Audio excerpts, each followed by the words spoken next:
So, as Steve said, my name's Andy Fisher. Up until March the 26th of last year, I was an officer in Merseyside Police. I finished up as a superintendent in charge of the Citizen Focus Department. And at that stage, I was 2 years into my professional doctorate, and I'm now in my third year. And the thesis that I'm working on, it revolves around police reform and the role of leadership in police reform, particularly around the citizen focus agenda. So what happened was I wanted to have a look at citizen focus really from the time when the police was created, allegedly by Sir REobert Peel, and then look to see whether or not there were any themes that went right through policing history, right up to modern times. And the more I did the research, the more it became obvious that actually Peel is actually given far more credit for developing policing than he's actually due. I mean, if you speak to anybody, certainly in the Western world, about the British police, it is synonymous with Sir REobert Peel. In fact, I've done some work with the police in Green Bay in Wisconsin, and they have a Wisconsin-based, so that state has an award called the Sir REobert Peel Award. So it shows how he's synonymous with policing throughout the world. So this is the presentation in which I'm going to sort of try and show the limit that Peel was involved within the development of policing. It's probably going to be about an hour. So what I've said is we'll do about half an hour, then we'll break for 5 minutes and then do the rest of it. If you want to ask questions, don't wait till the end, because if you're like me, you'll have forgotten. So if you just get my attention somehow, and I'll answer your questions as we go along. There's also a quiz. There are probably around about 4 or 5 clues in the presentation that will relate to either films or music. So if something comes up and you think, I know that's a song, then just shout out that it's a song. And if you can't get the right answer, then there's a prize for you. Actually, I think I've got more prizes than people, so you might end up with 2. You'd also be going home with toothache. Okay, so the subtitle to this is the more that things change, the more they stay the same. And hopefully what you'll see is actually from the time of the 1800s, and if you transport up to the modern era in policing, not a great deal has changed. You know, the mission and the core element of policing is still exactly the same. But there was a lot that went on in terms of policing prior to Peel. And this guy, Robert Reiner, who wrote quite a famous book called The Politics of the Police, he said that there was a police fetishism, you know, this ideological assumption that the police are a functional prerequisite to social order. So in other words, what he's saying is you cannot have social order without some sort of policing element taking place. And it's arguable whether that's true, whether you need that. I mean, Eskimo law at around about this time, the 1800s, was basically, if somebody gets murdered, then the family of the victim have got the right to go and murder somebody from the family of the offender, which actually sounds quite common sense to me. Maybe we should practice that more. So there was no policing of it. They sort of policed themselves. The policing that sort of developed within England, and I'll talk specifically about England because Scotland was slightly different, and I'm not sure that Wales had any sort of policing. But it was very much built around this class and social strata. And I'll explain that a bit more in a minute. But what developed was this real sense of keeping up with the Joneses. So policing was very much locally based. It was built around towns.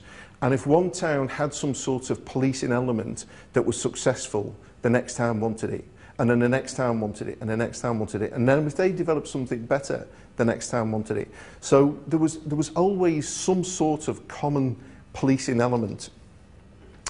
And this was really why it was there.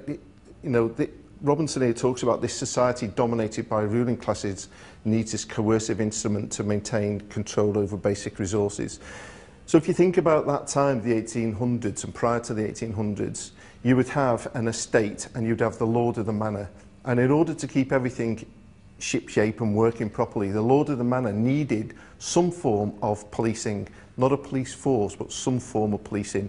And it was very much based around that. Farmers who had a lot of land would have some form of policing in order to protect either their livestock or to protect their fields.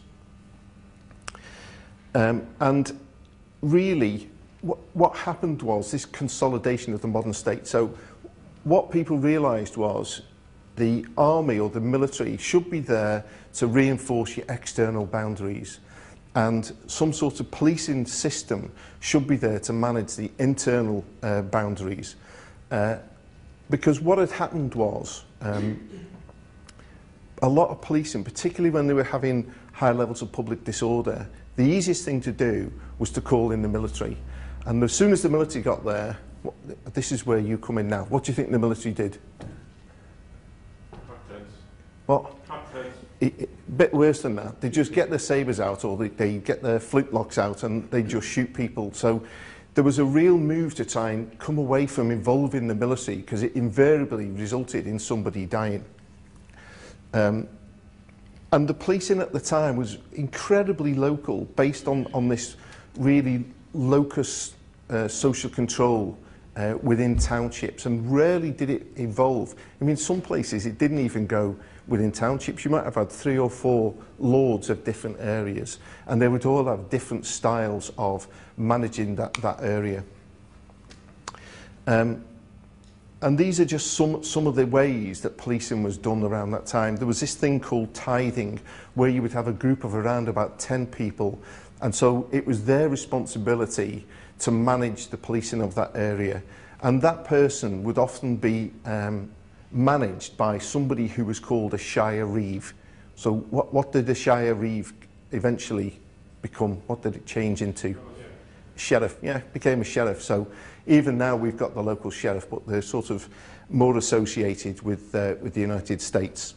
And there was this thing called a posse comitatus, whereby if somebody had done something wrong, what would happen was the lord of the manor would get 4 or 5 people, you know, maybe even more together, people who he could trust, and they were generally men, so I'm not being sort of biased towards men, but they were men, and these men would go and they would track down these villains, very much that you see in the cowboy films.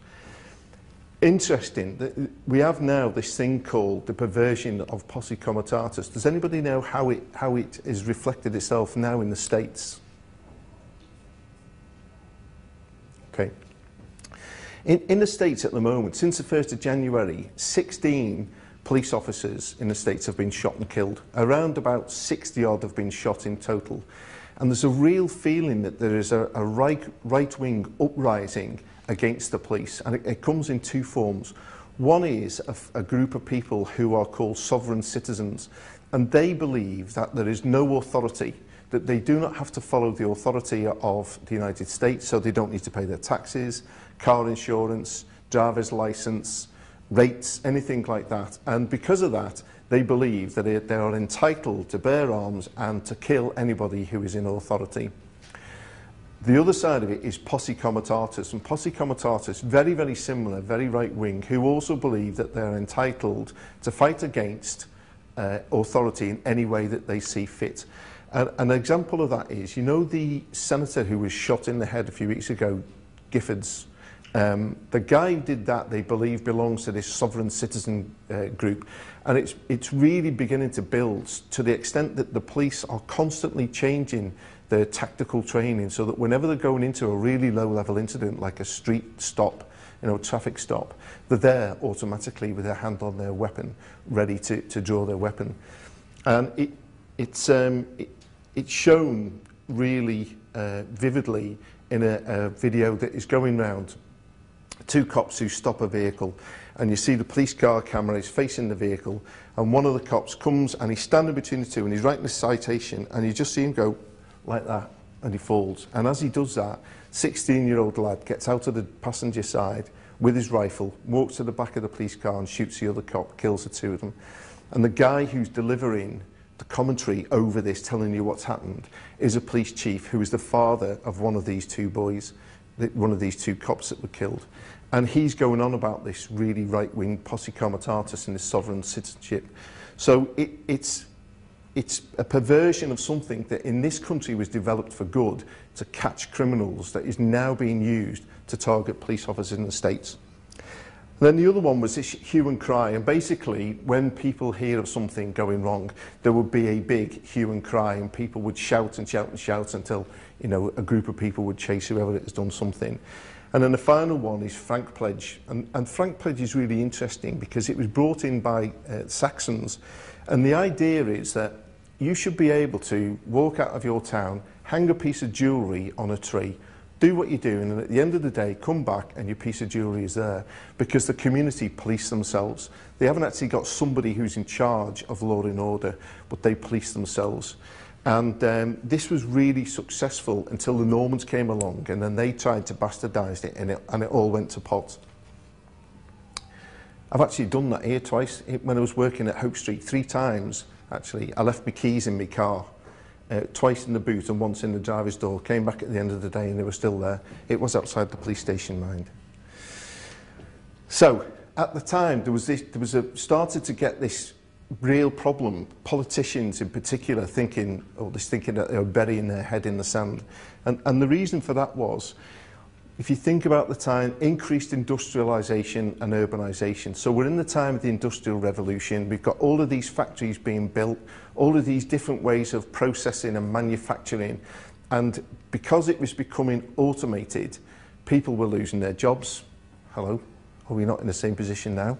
People were losing their jobs. And so they would go and they would wreck these buildings and wreck the machines. And of course, the people with wealth, those at the top of the social strata, really didn't want this. They wanted it to stop because they were losing money. There were increasing levels of violence, and I've put a question mark against that, because one of the things that did happen was there was a definite increase in street robbery. And yet, different commentators, different authors, when you read their stuff, will say, actually, there wasn't an increase in violence, but there was a big increase in property theft. So whichever way you look at it, crime itself was increasing, whether it was through violence or property theft. And then there would develop this concern over the use of the military, particularly to break up crowds. And it came to the fore on 2 instances. The main one being the funeral of Queen Caroline. Now, Queen Caroline, who was obviously married to the king, really upset the community or upset the people by fancying somebody else. And when she died, there was virtually a riot at her funeral. And the riot was broken up by the military, and people were killed, and there were charges with sabres. And so the government in particular saw this as a real threat, with almost bordering on anarchy, with the people fighting against the militia. And the standard of the policing that was delivered in these communities was dependent upon wealth. If you had more money, then you could employ more people to do the policing element. If you had little money, so if you were part of a small urban farm community, you know, you might have nothing, or you might just have to do it yourself. The music connection? Oh, perhaps. Who said that? Look, well done, Robert. Who is it? Can I say, I'm so disappointed you didn't get that. Teamwork. All right. A bit obvious, that one. Yeah, well, why didn't you say it then? Okay, so this is what happened in London around the time of the early 1800s. Anybody know not who that is, but what they represent? Yeah, almost. He's a Bow Street runner, supposed to be. And London at the time had quite a defined system of magistrates. Those magistrates would hire their own constables, and they may have 6 or 7 constables, and those constables would do their bidding and do their investigations and anything that they needed, and bring people before the magistrates. There was the Bow Street runners, who were developed by 2 people who we'll see in a minute, tried themselves to develop a policing structure. There was yeomanry, there were beadles, there were night watchmen. There was actually a river police in London, and there was a mounted police in London prior to Peel starting or putting forward the Metropolitan Police Act. So you can see that there was a lot going on in London, but it was massively disparate. You know, some people would have, some places, Portsmouth, for example, would have almost all of those apart from the Bow Street runners, and others just would have 1 or 2. Here's a picture of the mounted police. I tried to think that looks a bit like Bernard Hogan Howe on the horse. A bit of similarity. But the other thing was, there was a massive amount of this. I don't mean James Bond. Spying. Spying was absolutely huge. So anybody that had any money would have spies out there in the community who would report back to the people who had the money to tell them what was going on. And a lot of that came from over in Ireland, where the policing had been established with the Royal Irish Constabulary some years before. But it caused a huge problem for the police after Peel had created them in years to come, as we'll see. So here's myth number one. That Peel was responsible, solely responsible for the development of policing in London. So remember I talked about the Bow Street runners. They were basically developed by these two, John and Henry Fielding. They were magistrates in Bow Street, and they were the ones who developed these constables and realised actually there's something we can do with these people. We need to utilise them better and make more use of them. So they started to develop a kind of policing system. But Pitt the Younger, when he was Prime Minister, he really saw the use in this, and he really tried to get a policing system up and running around about 50 years earlier than Peel.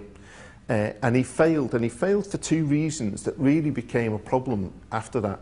One is because he realised that somebody's going to have to pay here, and nobody wanted to pay, particularly the rich landowners and the people who were in the higher social strata in London. They didn't want to give up their money. And the other one, there just wasn't the fear of this increase in crime, that it was impacting upon the community to such a stage that they needed to have a policing system, a recognised policing system. And so he had put this act together, it was all going through, and he had to pull it, and it was withdrawn. 50 years later, this is where Robert Peel came in. And Peel's fame is largely based on the principles that were developed by the Fielding brothers and by Pitt. So, in 1822, Peel was the Home Secretary, and at that time, the criminal justice system was an absolute mess. So this is 7 years before he created, or he put the Metropolitan Police Act, the bill in. At the time, you could be hung for 200 separate offences. 200 offences. He repealed 278 statutes that were there. I mean, here's an example. Forgery. There were 120 statutes for forgery alone. And for 60 of those, you could be hung. And he narrowed that down and changed it into one act running to 60 pages. Huge piece of work that took years and years to do. Theft. There were 90 statutes that were just reduced down to 30 pages. So his mission really was to change this to reform the criminal justice process, make it easier to manage within the capital in particular. But it didn't have the immediate impact. I mean, in terms of death sentences, you know, there wasn't an execution, so it wasn't a huge change. And the Whigs of the 1830s, after, because Peel was Conservative, after he'd gone out, the Whigs came in and they did more about reducing these levels of executions. Does anybody know who the Whigs became, who they developed into, which party? Who said that? Flipping heck, Sean. Didn't know you were that clever. Okay, so let's just talk a little bit about hanging, and we'll just see what your level of knowledge is. Who was the last woman to be hung? Ruth Ellis. Okay, any idea what year? 1955. Flipping it, I'm running out of sweets here. You've had one already. Yeah, give me. Oh, I'm sorry. Yeah. So, it was Ruth Ellis, 1955. There was the hangman Albert Pierpoint, who actually became so good at his job that he could look at, I was going to say a victim, he could look at the person about to be executed and estimate their weight incredibly accurately so that they could get the counterbalance, so that when they dropped, you know, didn't pull their head didn't come off or anything like that, or they didn't die choking, it would just snap their neck. Who were the last two men to be hung? Just to prove it was 55. That's the notice posted outside the prison to show that Ruth Ellis had been hung. said Lemon Island. Bentley? No.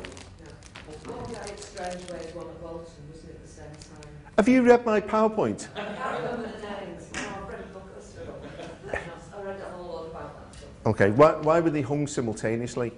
So that one wouldn't be the last person. Yeah, so that one posthumously couldn't say, well, he couldn't say anyway because he was dead, but I was the last one to be hung. So the two of them were hung simultaneously. It was these, that's a date.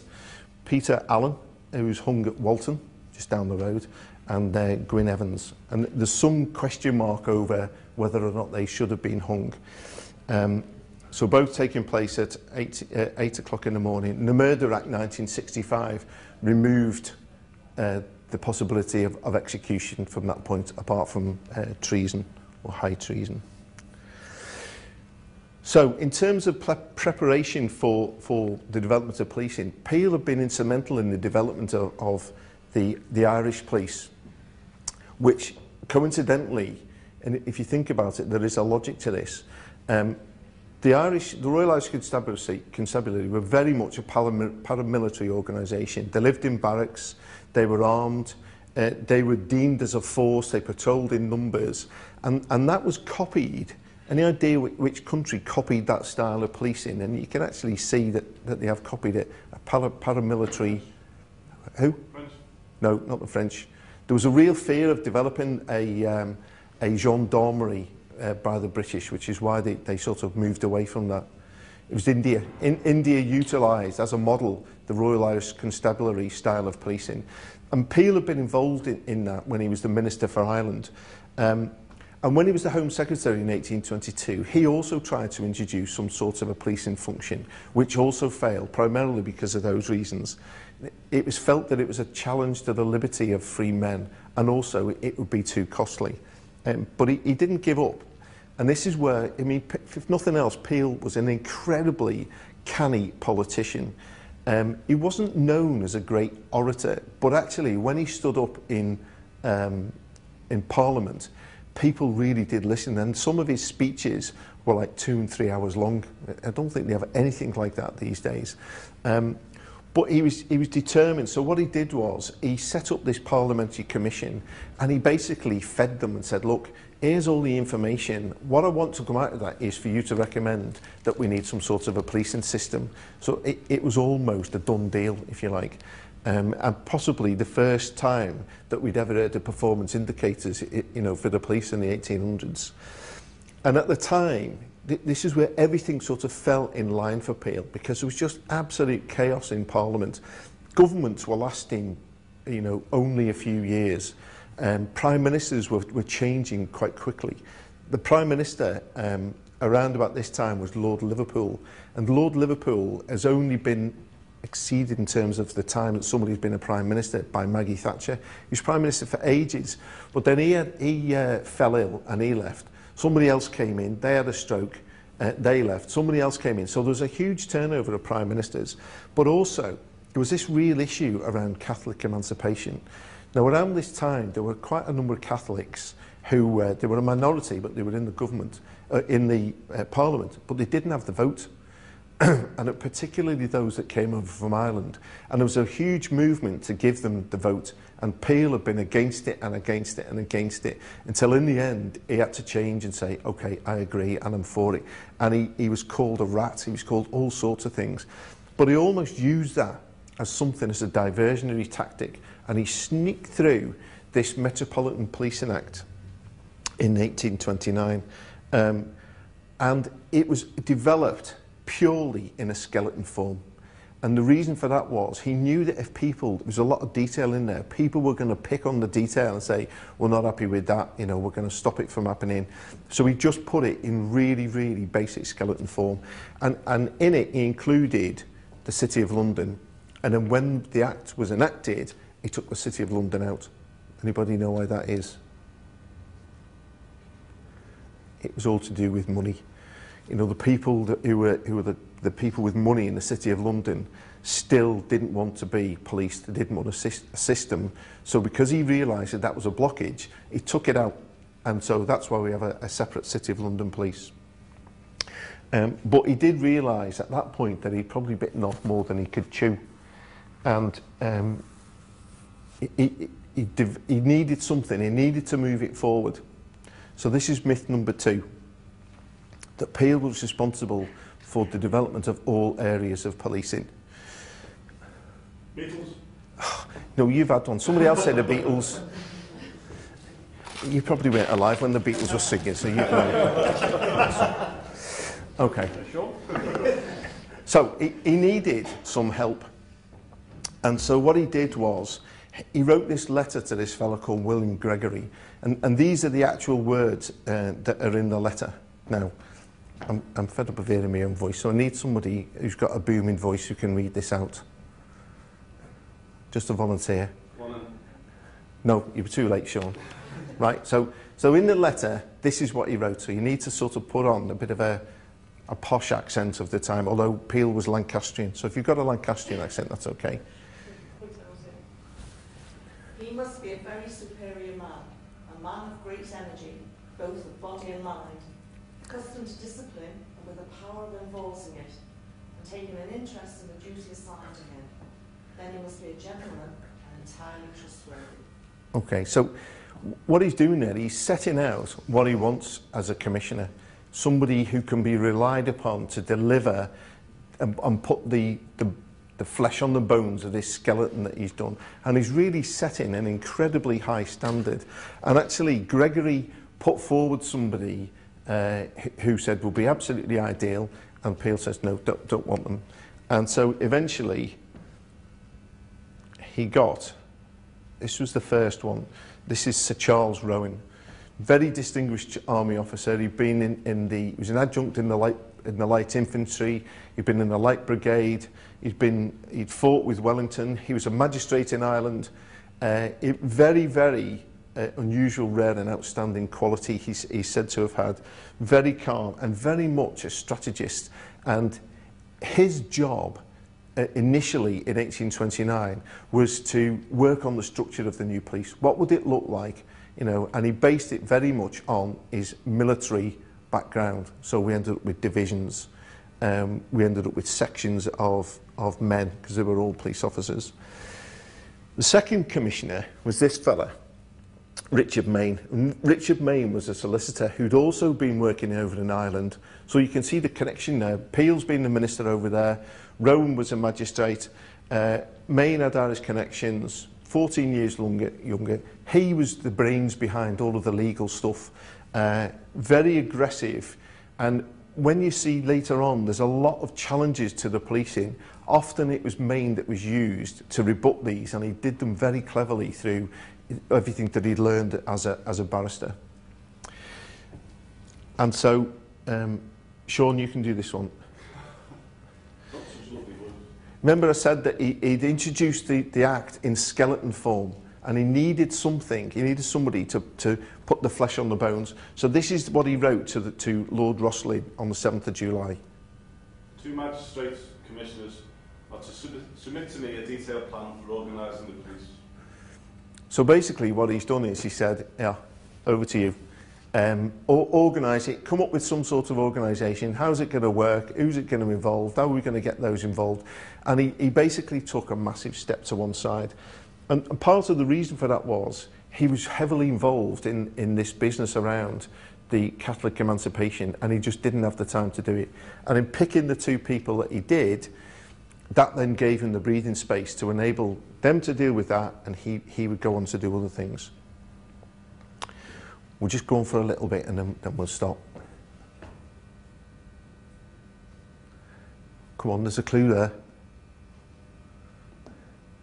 Television programme. Starter for 10. University Challenge. Well done. Excellent. Your lips didn't even move then. Come on, you've got to keep up here. Okay, so I need somebody to read out this. This is the comments that he made. Somebody else. Go ahead. Big booming voice. There was a discussion with the Secretary of State, Peel, whether they, police officers, should be put into uniform or not. The question was discussed at great length, and the advantages and the disadvantages of the 2 systems weighed. It was thought more desirable that they should be in uniform. It was obvious if it was a quiet uniform, that a person wanting assistance might obtain the aid of a policeman. Okay, so this was evidence that Rome was given where he was being challenged, and he's basically saying that we developed the police uniform with Peel. So although Peel has given them all of this work to do, a bit like a superintendent in Merseyside Police, has an idea, gives it to somebody else, go and sort that out for us. He kept his hand on the tiller, if you like, and certainly in terms of the uniform and in terms of the style of policing, he gave them some input as to what it is that they needed to do. And the uniform that was developed is quite interesting in itself. This is a picture of what it was like. So the first police officers paraded for duty on this date, 26th of September 1829, at a hospital to be fitted for their uniform. Now, for those of people like George, Steve and myself, and Rob, I'm not too sure about Sean, when you got fitted for uniform when you first joined, you turned up and somebody basically looked at you and took a load of stuff off the shelf, and when you put it on, it didn't fit. You know, your hat was down here, your trousers were up here. Bizarrely, in 1829, they had this off really quite slick. We learnt nothing. So they had this long blue-tailed coat with a high neck. Right? Does anybody know why it had a high neck? So you can see where we get the here. So that was their number. That's where the term collar number comes from. But why did it have a high neck like that? No. From what? Correct. Yeah, very good. I'll give you another bag in a minute. The most popular method of killing police officers around that time was to garrote them. And so they put this high collar up to try and prevent that from happening. The 2 pair of trousers, a pair of light trousers for the summer, dark trousers. How sensible is that? A tall hat, and regularly people would put things under their hat. And there are accounts of people being hit on the head, and whatever they've had under their hat has saved them. And this is where it's clever, because the uniform was made by this fella called Charles Herbert. Now, Charles Herbert was an incredibly canny fella for the time, because he turned up and he measured 3,000 people, because that's how many cops there were, 3,000 of them for their uniform. When it needed altering, he altered it for free. He said, bring it in and I'll alter it for free. There were other companies who said, yeah, we'll alter it for you and it'll cost you a shilling or whatever it was. He did it all for free. He developed different styles of hats for free because he knew he wanted to keep the business coming in. Really, really clever guy.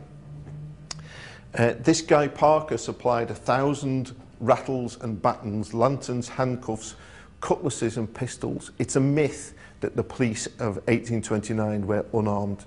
The sergeants and inspectors would carry cutlasses and pistols. And the reason for that was the Bow Street runners, the beadles, the watchmen, all of these groups were all armed to different levels. And it wasn't a case of, on the 26th of September, all you lot have gone and we've now got the Metropolitan Police. The two ran in tandem for quite a few years, and it wasn't until probably the 1830s that all of the police had all joined the Metropolitan Police, so there were no beadles, Bow Street runners, watchmen, yeomanry. They all became one, and at that point they then stopped everybody from being armed.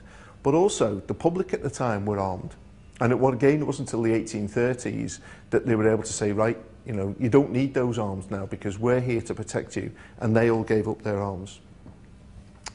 And so the first police officers went out on patrol 3 days later on the 29th of September.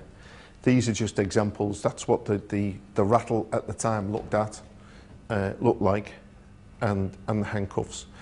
Now, the interesting thing about this was Peel and the commissioners were determined that they wanted people to like the police.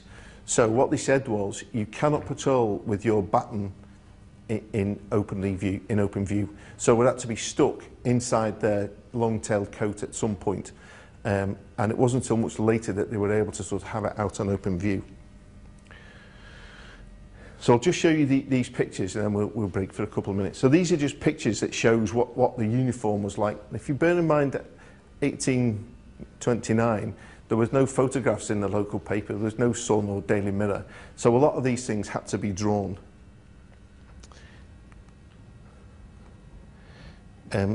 this is quite an interesting one, because this fella you can see in all his finery, beards with de rigueur at the time. This one's probably a bit truer of what happened. There's the police supporting the local community after a good night out. Here you can see the patrol officer on his beat. Why do I keep pointing it at that?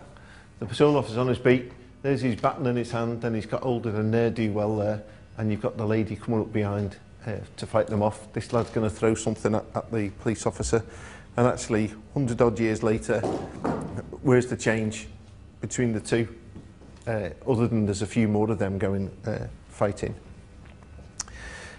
So immediately the police were hated, absolutely hated by the community, and I'll come into why in a second. But they developed a huge amount of a vast array of nicknames for the police that they were called when they were out and about. So who can give me the first and the most obvious one? Yeah, any others? Any others? No, not at that stage. Okay, I'll point at certain people, and you've got to shout out what it is that is coming up. These were nicknames for the police, so we'll start with your good self. Right, you ready? This is yours to shout out. Just pretend. Blue locusts, very good. Okay. You can shout. Oh, well, I'll wait till you've finished eating your Malteser, because you don't talk with your mouth full. Okay, you can shout this one. You ready? Raw lobsters. Yeah, well, I have no idea where that comes from. George? Blue devils. Okay, fairly obvious. Steve? Somebody lend Steve a pair of glasses. The bludgeon men. The bludgeon men. Okay, we'll go over here. Feels bloody gang. Okay, we'll go up here. The unboiled. I don't know why it was nicknamed. They get a bit odd now. Have you finished your sweet? Yeah. Okay, you ready? English Janissaries? Yeah. I think that comes into like a gendarme. It comes from an abridged version of that, right? And you can do this one because this is the hardest one, and you look intelligent. You ready?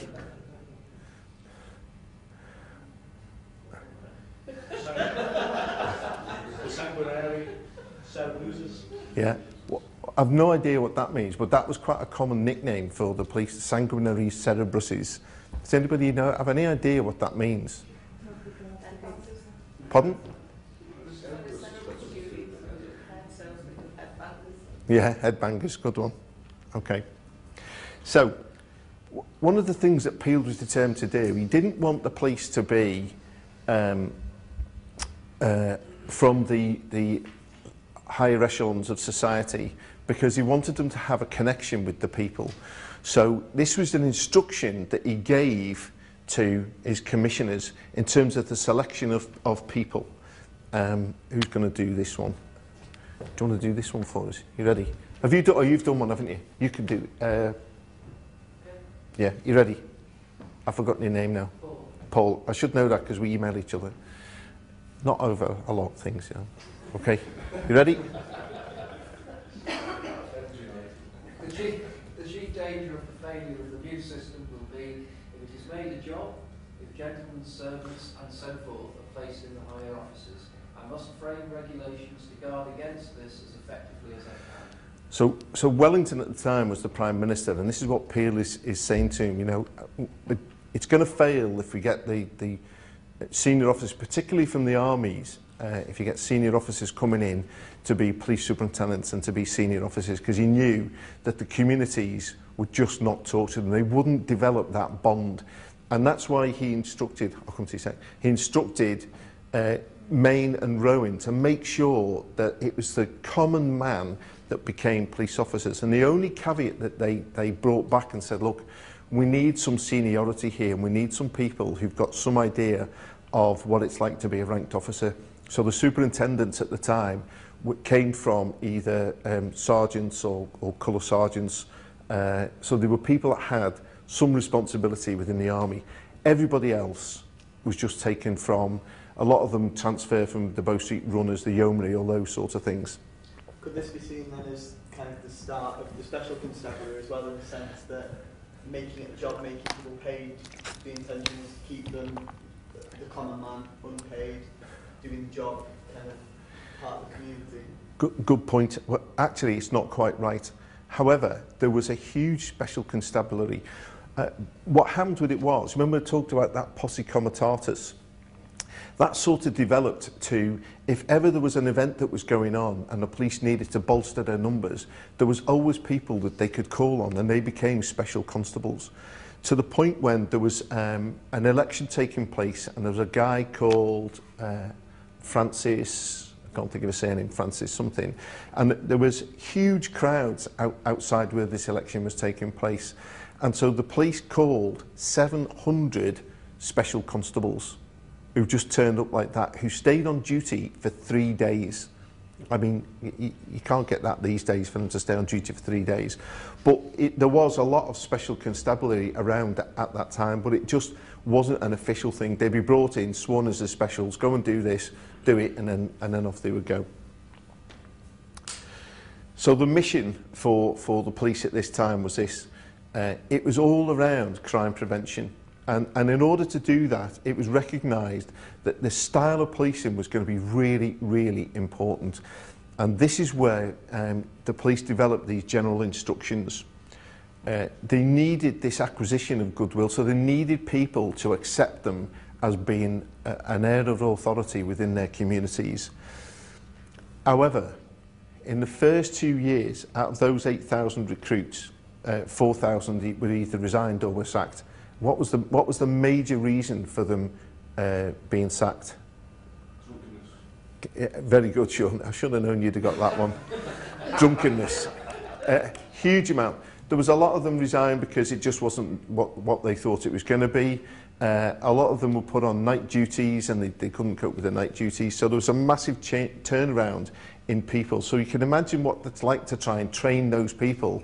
And out of 4,000, just under 4,000, of the original ones, there was only 562 recruits left 3 years later. So you can imagine the turnover in people that you would have to train now. I mean, you'd be making a fortune. But the way that they did it was they had these general instructions. And what do we have now? I mean, it wasn't that long ago that we had the general instructions. Remember, they were in 2 or 3 books. And volume 1 was all around the structure. And that was Rowan. Rowan, who was the soldier, he wrote that. And so he wrote what the divisions would be, how many there'd be, where there'd be, how many would be working, what the rank structure would be within the divisions. Mayne, who was the solicitor, looked at the legality. Now, if you think about it, one of the things that Peel did was he created this police force. There was no legal mandate. There was no power of arrest. There was no, these are the laws that you need to do. It was like, you know, sort it out yourself. So Mayne had to write these general instructions to tell the police officers what the capacities they had to go and deal with people. And volume 3 was all around the style. This is how the commissioners wanted the police to relate to the people that they worked with. And if you think back, if you've done any work around citizen focus, it's very similar. The general instructions were updated at regular intervals, and these are just some of the examples of the things that they contained. So, and it shows the rapidity of how quickly they're pushing this out, saying, we want you to do this, we want you to do this, we want you to do this. So who hasn't read something yet? Don't be shy. Okay, it's your turn. You ready? Some instances of abuse on the part of the individual police towards persons asking them civil questions and reported to the commissioners of police. The commissioners therefore call upon all superintendents to instruct their officers and men.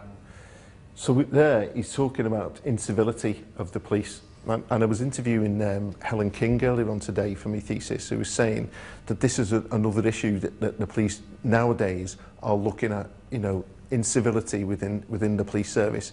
So what's changed in all of those years? Not a huge amount. So, Rob, you got this one.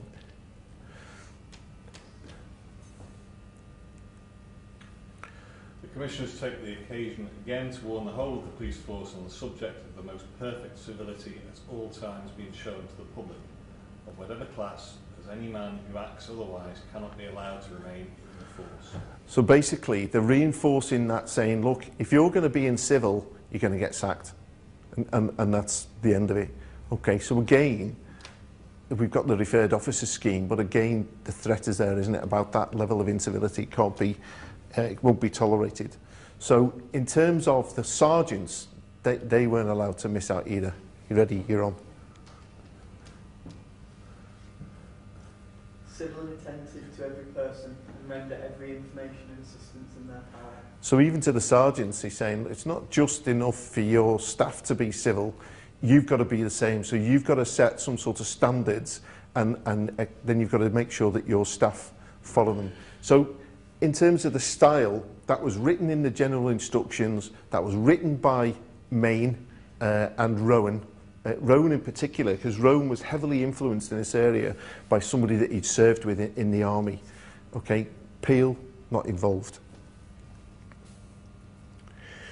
And then the police started in September of 1829. It was only around about 5 or 6 months later, and Peel's out as the Home Secretary. And so he's no longer got any influence, and another Home Secretary comes in. And this is where it all starts to almost go belly up, because Peel hadn't given the commissioners any structure. These are your lines of accountability. These are your responsibility. This is the structure that you've got to work to. So they had to make it up themselves, which was fine until Peel went, and then there were huge challenges as to whether or not the police service should continue. The police were absolutely hated by the communities, primarily because people had to pay rates in order to keep them going. And again, this breach of civil liberties, something that the people just thought that's what the police were there and they didn't want it. You wouldn't have thought there was such a thing as civil liberties back in the 1800s. I mean, we've got civil liberty groups, but it existed then. Regularly, when police officers arrested somebody and they would take them before the magistrates, if the magistrates found them not guilty, the police officers would then be arrested and they'd be thrown in jail. So you can imagine how happy that made them, and you can see again why there's a huge turnover in staff. Lots and lots and lots of accounts of police officers being assaulted, and when they were assaulted and they would take people to court, the punishment that people got were minimal, absolutely minimal. And Rowan and Mayne tried to convince the Home Secretary to say, you've got to convince your magistrate to start giving out meatier sentences, and they just didn't listen to them at all, because they didn't have the power of Peel behind them to make it happen. There were lots and lots of political challenges to the police, and I'm going to look at one in particular in a second. But one of the biggest things was the working classes really saw the police as being spying on them. Now again, if you think about them, they're regularly meeting together at different places, and the police would turn up. And there were two words that the police, it became police folklore that they used, and that people absolutely hated this. Any idea what the two words were? And it's okay, it's not rude. And I guarantee you, those that have been police officers will have said these two words. Nicked. Pardon? Nicked. You're nicked? Yeah. No. Move along. Yeah, move on. Move on. And they knew, as soon as the police said move on, then, you know, there was going to be some trouble. So the police are absolutely battered. And then this guy here, Sir REobert, it almost, as an individual, brought about the downfall of the police. And the story is really interesting as to how he did this. So in July 1834, the name of the woman isn't accounted, but this woman is arrested for being DNI, drunk and incapable, and she's thrown into jail. And she goes to Marylebone Station, and when she's at Marylebone Station, she's visited by this inspector called Inspector Wovenden. He goes in to see her, she goes before the court, the magistrates, the next morning, and she's discharged and given a reprimand. She then makes an allegation that the police officer, Inspector Wovenden, was inappropriate to her when she was in the cells. It doesn't say what he did, but she says there was some sort of sexual interference went on. Now at the time, what the commissioners did was every morning the superintendents would come and tell them what's happened the previous 24 hours, which we now call morning prayers. So morning prayers existed in 1829. So this Superintendent Lazenby goes to the commissioners. Anything happening? Well, we had a woman who came in who said that Inspector Wovington had interfered with her in the cells, and apart from that, nothing much. And the big flashing beacon, which didn't exist then, flashed above their head. And they said, right, get down to the cells and find out what the story is here. Go and speak to her and see what she's got to say. Anyway, by the time he gets down, she's been discharged and she's gone. And all of a sudden, the Home Secretary at the time was this fellow, Duncannon, and he gets this mysterious letter making these, informing him of these allegations that had been made. Roe, Sir Francis Roe, who was a magistrate at the time, arranges for Wovington to be arrested for sexual assault on this woman. And the information had come from a spy, a fellow called King, who worked within the police department. And he was being paid a lot of money by Roe, who absolutely hated the police. And he was paying him money to dig the dirt, in other words, and send this information through. So Wovington's arrested, and Roe decides that he's going to be the magistrate that hears the hearing against him, and it's heard behind closed doors. Hello, do we think that there is a fair and impartial trial going on there? I think not. They traced the woman, however, she refused to go any further and tell them what had happened. She wouldn't change the story, but she said, I'm not going to tell you what's happened. I don't want to be a part of it, don't want to get involved, leave me out of it. So, Wovington, unbelievably, goes before a grand jury where the case is dismissed through lack of evidence. However, the commissioners are really, really annoyed at this, about their inspector being arrested. So they go to the Home Secretary and say, we want to do a full inquiry on this. And when they look into it, they uncover this spy ring, this spy network, and they uncover the fact that Roe is determined to do something to result in the collapse of the police. However, they didn't put that in their review when they sent it through. They sort of wavered around that sort of area, but they didn't specifically say that was what happens. So Duncannon, who's the Home Secretary, goes to the commissioners and says, you are instructed to sack that inspector, get rid of him, and you're instructed to sack the superintendent who didn't do his job well enough. So the two of them get the boot. And the Home Secretary at this point has got all the evidence that he needs to completely dismantle the police, and it would be gone. And it was only due to the fact that the government collapsed shortly after this happened, and Peel was on holiday with his family in Italy, and he gets an urgent message to come back to the country, and in days he becomes the Prime Minister. And this shows you how quickly things change. He was the Prime Minister only for 100 days then, but it was only that intervention that stopped Duncannon from completely scrapping the police, and it was all down to this one fella, Roe. And that was the last time that there's been any sort of challenge that resulted in something so critical happening in terms of policing. The commissioners at this time, so we know that cops are being arrested and they're being sacked. Wovington, by the way, they couldn't reinstate him. The Home Secretary wouldn't, but the Superintendent Lazenby, always look after your superintendent, was reinstated. But the commissioners were hugely welfare oriented, and if you think about the harshities of policing in 1829, and police officers constantly being arrested, and we talked about these paltry punishments, injured police officers regularly discharged, no pension, would just die horrendous deaths in the poorhouse. They would die destitute, but they couldn't get the Home Secretary to change this at all. So they developed their own sort of legal aid, where they would look for people with money to pay for the defence of these police officers who were being arrested, in order to make sure that they had a fair defence. There was free medical service that they introduced for the police officers by the first police surgeon, Dr. Fisher, who at that point was paid £315 a year, and that worked out to around about 3 shillings per head for each of the police officers. 4 surgeons were introduced, and in order to pay for that, the police pay was reduced by £1 shilling a week, and the police officers were not happy about that at all. But what they said was If we do that, it will prevent malingering. In other words, people have almost got to pay to go off sick. Is that something that we should be introducing nowadays? A bit radical? I think it's a good idea. So they were really welfare-minded. They introduced housing allowances. If you were married, you would get a housing allowance or lodgings. If you were single, you would get something a lot cheaper. They would provide bedding. So all the time, they're looking to improve the standards of policing at around about that time. And they would regularly fight for the reinstatement of police officers who were sacked.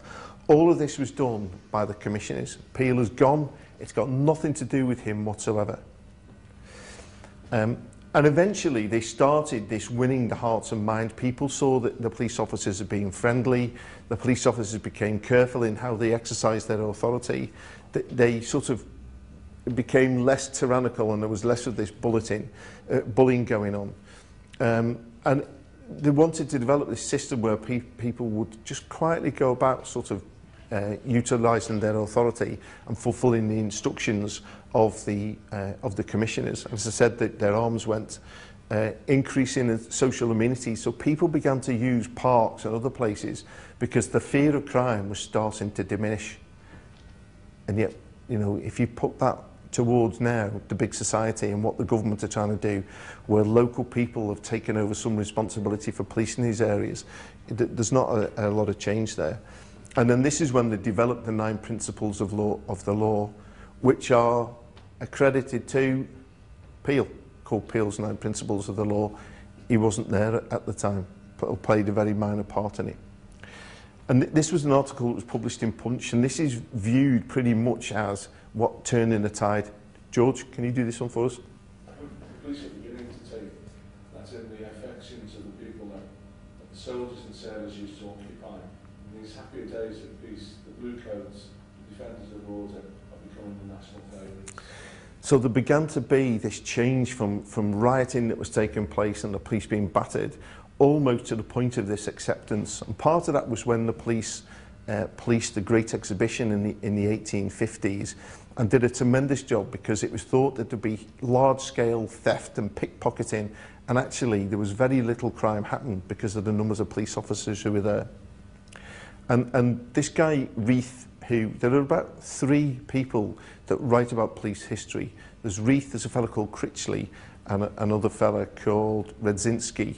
And what Reeve said, there were 2 reasons for this acceptance of the police.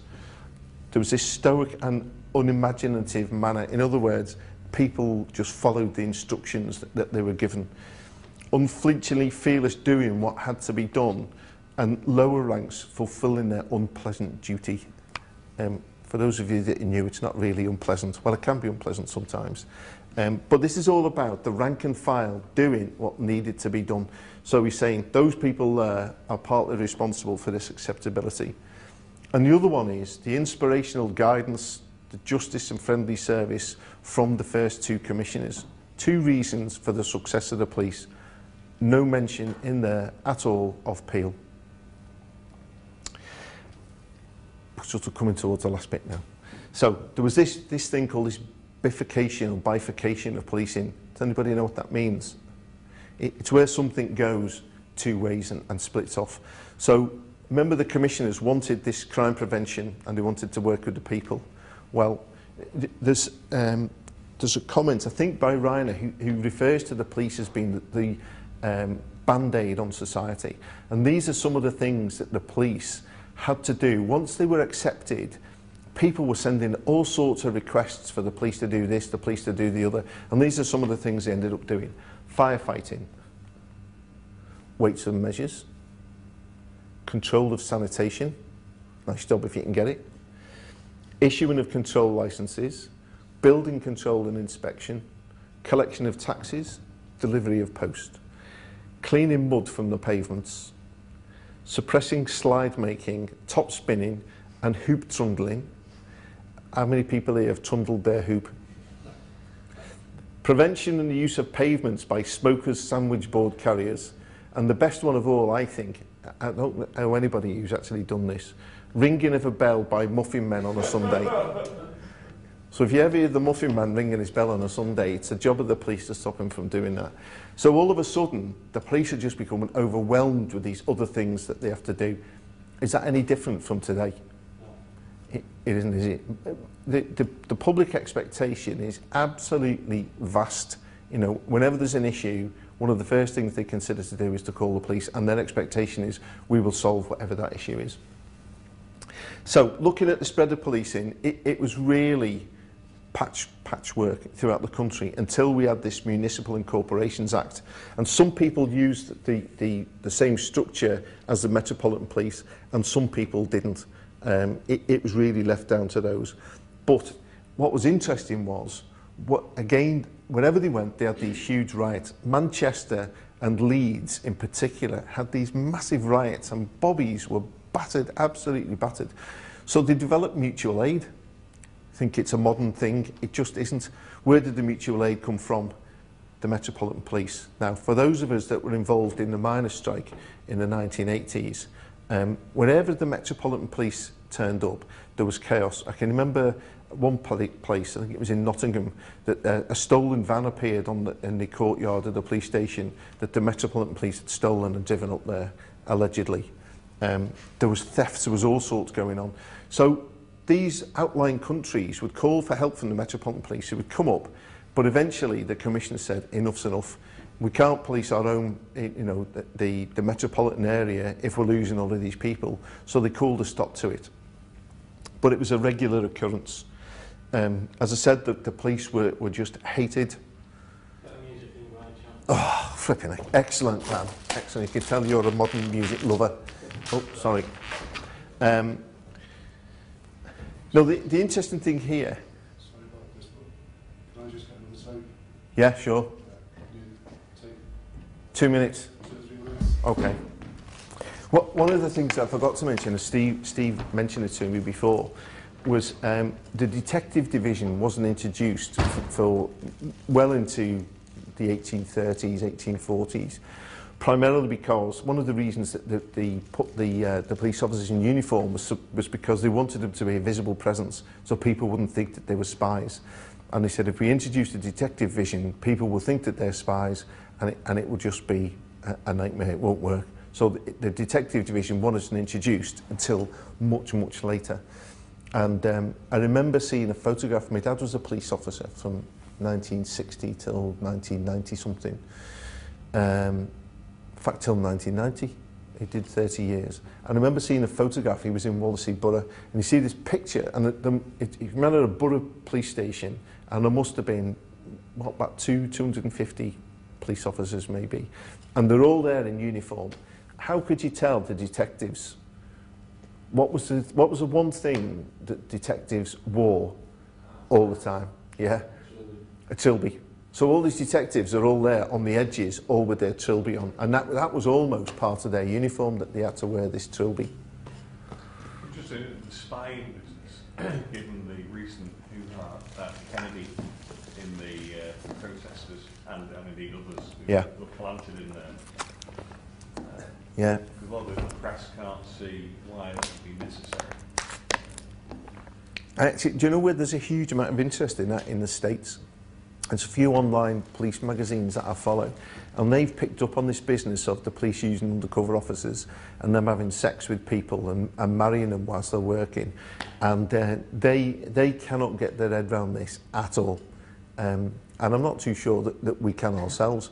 But I actually think we're only touching the very surface of what's going on here. And I think as more of these things become exposed, if you'll excuse the pun, I think that it's going to get worse and worse. And for me, part of it, the responsibility, part of it has got to go to the SIO. I mean, they write the decision logs, don't they? So you've got to come and you've got to say, this, you know, these UC officers, this is what I'm planning to do, you know, this is where we're up to. You know, you wonder if they're saying, I'm planning to have sex with this woman that I'm doing this undercover work around, and they go, yeah, that's fine, and just sign it off in the log. Stick to it, no more than 2 kids though. Yeah, yeah. The point of this is, they've been run by ACPO, and ACPO's got no account, they're not accountable to anybody. There's no police authority, there's no public body that they account for, so if they're up to it, they can actually go free license to do what they want. Which is scary, isn't it? Well, it's very scary. It is. Be interesting to see what happens with that because they're having a lot of their funding withdrawn, aren't they? The police authority withdrawn from them. Yeah. Anybody else got any? Hey? That's what the police authorities are going. Yeah. Yeah. Anybody else got any comments whilst we wait for a new tape? Seamless, that was. Seamless, almost. Yeah. When it's edited, you'll never know that we had this 2-minute break. Interesting. There's a company that we did some work with called Neil Stewart Associates down in London, and they've got this studio now in this new building they've gone to, and they film conferences. So when it's finished, they send the film to, let me get this right, Australia, who sends it to a fella in America, who sends it to somebody in France. And by 12 midday the next day, there is a fully edited version of that conference within 24 hours. So that's what you've got to beat.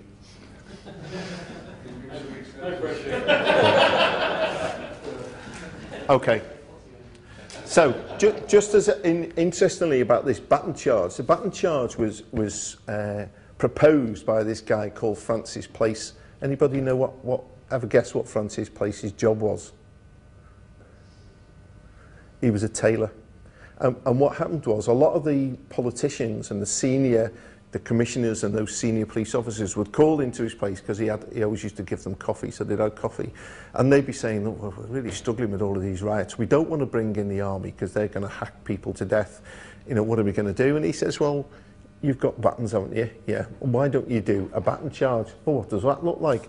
So he tells them what it looks like. And within days, the police are doing this baton charge. But it was all created by a tailor. Nothing to do with anything tactical that the police have thought up at all. So these are the critical moments in terms of the development of policing. Peel creates the Metropolitan Police via this Police Act in 1829. He appoints these two fellows commissioners. He doesn't give them any framework. There's no consultation at all. It's like, go off and do it, other than 1 or 2 little bits and pieces where he says, I want them to be in uniform. This is the style of policing that I want, but how that happens, you go and develop it. And then quickly he loses his job as Home Secretary, and the commissioners are left to fend for themselves. And I've underplayed the challenges, the political challenges that they had to go in the next few years. That was their main focus, was to bat off all of these attempts to wipe out the police and get rid of them. Roe nearly causes the police to collapse, and then Rowan dies, and Mayne has to continue. He's given a partner to work with as another commissioner. He dies, and then he continues by himself, and everything is going fairly well until it comes to a point where there's another riot, and Mayne decides, I know, I'll go out and take charge of this. As you can imagine a commissioner would do. Goes out there and makes a complete and utter pig's ear of it. Bobbies are battered, people are very badly hurt. And at this particular incident, it was one of the first instances that a police officer was actually killed. He was stabbed by somebody and he died. And it went to coroner's court, and the coroner's court returned the verdict of lawful killing against the police officer. And it was only the support that had changed by this time from the people that raised up against this and said, that's not right. And it was changed from unlawful killing. But originally he was lawfully killed by this mob. So in terms of future impact, the policing was seen as a perfect model, heavily referred to in police reform. I've got a really interest in police reform, particularly in the 1960s in Chicago, by 2 people, one called August Vollmer, and more with a guy called O.W. Wilson, who wrote 2 tremendous books on police reform, one called Police Administration, which is basically the Bible of American policing, and one called Police Planning. And everything in there, if not by name, but in terms of style, refers back to the style of policing that was created by the commissioners. The RAND structure in time has barely changed, apart from when Sheehy tried to tinker with it, but it's virtually remained the same. We've still got the horse police. Mr Hogan Howe was determined that we would have that, an increase in numbers. He then introduced the river police. Have we still got the boat? Yeah, the river police. And the basic tenet, the core responsibility of policing in terms of protecting the public prosecution of offenders against the police has not changed since 1829. And the uniform is recognised. Has anybody been on duty and people have come up and said, can I have my photograph taken with you? It just happens all the time. Are you nodding there, George? You're saying no, he hasn't? No, I was laughing at you. Oh. Where my photograph must have appeared. Right, we can't go into that now because there's a camera running. We'll talk about that later. Okay, so these are a couple of things, couple of interesting things in terms of policing. So that shouldn't come in like that. Legacy. That was the, is that the watch? Yeah, the watch. What do people say if you want to know the time? Okay, why did he say that? If you quit, you would have just read it up there. Trusted. Okay, excellent. Well done, Sean. Actually, completely opposite.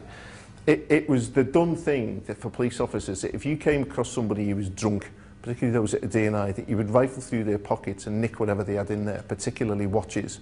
So it became the thing to say, if you didn't do it, you were unnaturally honest or dull.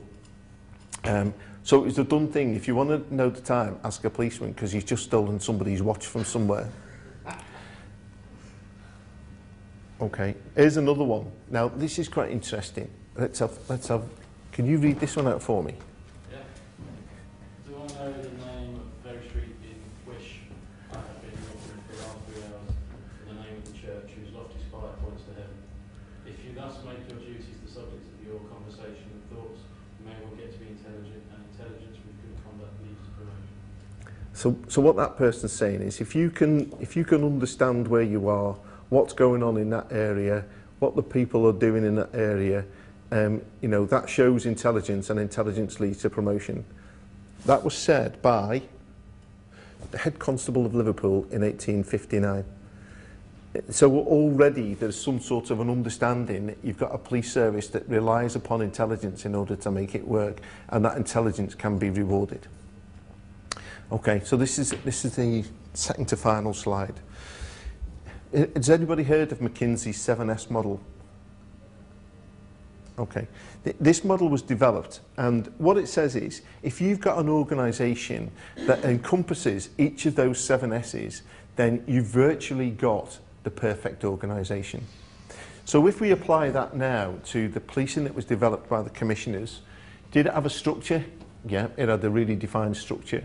Did it have systems? Well, interestingly, if you think of the size of London, they could communicate a message from one side to the other side. Bear in mind they didn't have any phones or radios. How quick do you think they could get it from one side to the other?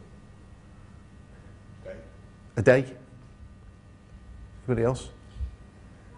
If you've got 7 deliveries of the post in the 1830s, then that's going to be pretty quick. So go on, give me a time. They've got to get a message from one side of London to the other side. An hour? Okay, actually not bad, 2 hours. Yeah, they could get it from one side. So they had those systems in place. The style we've discussed, that was developed in terms of crime prevention and working with communities, getting the communities to accept you. They had all of the staff that they took on. They developed the skills. There wasn't any police training until around about, specific training, around about the 1840s. However, they had these manual general instructions where they're telling people, this is what we want you to do, this is how we want you to police. They had a strategy because they knew what it was and how they were going to deliver it. And this shared values, it wasn't there at the early part, particularly because of the high turnover, but it did come in towards the latter part, up and towards the mid sort of 1830s, where people began to join the police and then stayed, you know, for quite some time. So it's almost like they developed the perfect organisation, and that's why it continues today almost unchanged, particularly the core role of police officers. Oh, wrong button. And that's it. If you want any information, these are my contact details. Let me just tell you one quick thing. Does anybody here use Twitter? One. This is not outing anybody. It's okay to say yes. Okay. I'm an avid user of Twitter, and it's got to be one of the best things that I've ever done, because the information that you can get on there is absolutely tremendous. And it's only 140 characters, but it will refer you to a site where you can find out more information about whatever it is that's being covered. If you're really into policing, learning, training, I urge you to find out some of the sites that are using this, because it's incredible the information that you can get on there. I do a blog quite regularly, and the last one was around a piece that was in the New York Times where they're talking about Chicago. And you know, Chicago developed this Chicago Alternative Policing System, CAPS, and lots of UK police forces have gone over there to have a look at CAPS and have come back, and it's influenced policing, neighbourhood policing over here. And the New York Times is saying in these times of austerity, CAPS is going to go out the window. And one of the reasons it's going to go out the window, and see if you can recognise this, is that when the police have their community meetings, only 2 or 3 people are coming to those meetings, and therefore it's a waste of time and should go. Have any of you been to, I know Sean has, have you been to your community meetings? How many turn up? My last one was last week, and there were 3 of us, including me, here, so. Yeah. So there's a big pressure on it, and the blog was about thinking we've got to think of new ways to engage with the communities. The one time when communities do come along is during time of crisis. And you think of 9/11, 7/7, and the communities came towards me, we had big meetings. And I came across this video, I'll shut up in a second, this video of, it was only last week, and it was a court in America. And this guy's in court, and he's on crutches, and he gets sentenced by the judge, and he's really not a happy chicken. So he raises up his crutches like this, and he's obviously going to use them. So what does the police officer in the court do? Shoots him. Doesn't kill him, but he shoots him.